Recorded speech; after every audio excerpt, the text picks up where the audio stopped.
We found this little baby bird in the backyard. We were doing yard work,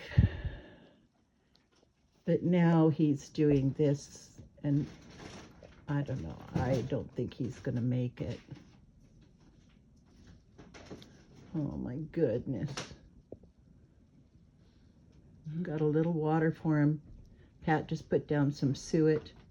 He's not eating though, but I mean, it just doesn't look right, does it? Yeah, here's your water bottle, definitely clean that. Yeah. What do you do? Oh, I don't know what to do. We've got him in a box here, and Pat got him a towel.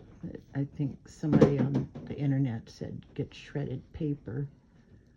But anyway, he's got a little water there with him. Yeah, his eyes kind of keep closing too. Oh, that's just not right. He's doing this now, and he wasn't outside.